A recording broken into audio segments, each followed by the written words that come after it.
Hi, I'm Cassie Lundell, and today I'm going to be teaching you guys how to do an updo with some of my favorite Shoe Amora products. Today we started with our model Kate and prepped her hair with Wonder Worker.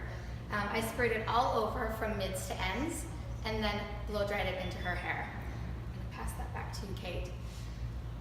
After we prepped her hair with Wonder Worker, I went ahead and did a bit of a braid on the side, which I'll tell you more about later. And I did most of her curl set. And now I'm going to go ahead and show you the portion of the curl set so you know what I did to set her curl.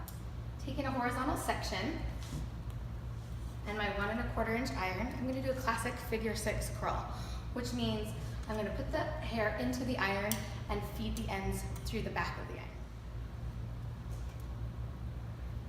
And then as you get to the ends of the hair, make sure you get all those ends all the way in so it has even heat distribution throughout. And then when you release the curl, do it in the palm of your hand so the curl stays intact. And then clip it in at the base.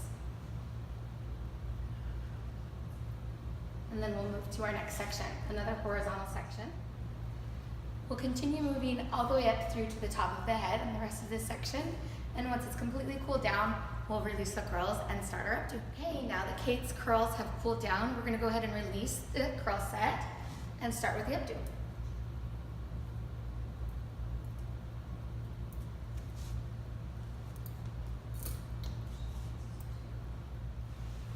Section this away so you can see the part that we did for her braid. When braiding, it's super important to make sure you have very clean sections. If your sections aren't clean, your braid's not going to look clean. Another thing that we did to prep her hair in this section where the braid is at is use the cotton Uzu has a light hold and a little bit of a shine, which is going to allow me to have control over the frizz in the section where the braid is at, so it can stay. I applied it from roots to ends before I did the braid, and then I started at the top of this section here with the 3-strand underhand braid and moved all the way down to the back of her ear. And a nice clean. The updo is a sequence of different ponytails that we're going to place strategically, and I'll show you the first section. I like to do a horizontal section across the top, and it actually kind of connects sort of more of a horizontal diagonal down to the back behind her ear. And this whole section, we're going to work into a high ponytail. We're going to grab our sheer lacquer and spray all through the ends.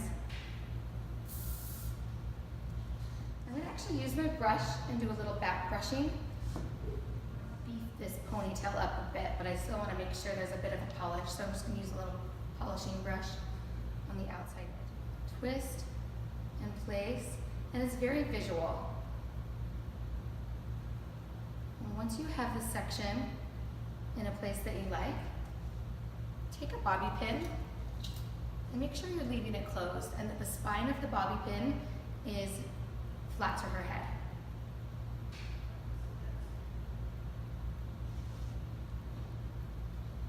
I find it helpful to pin where my fingers are holding the updo in place.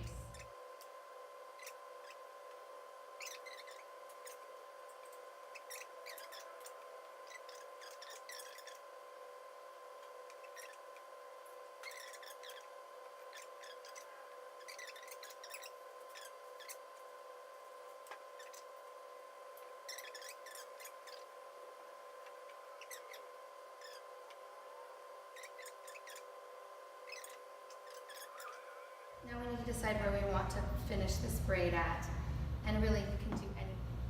Okay, when we check her in the mirror, that's a wrap. Thank you, Kate.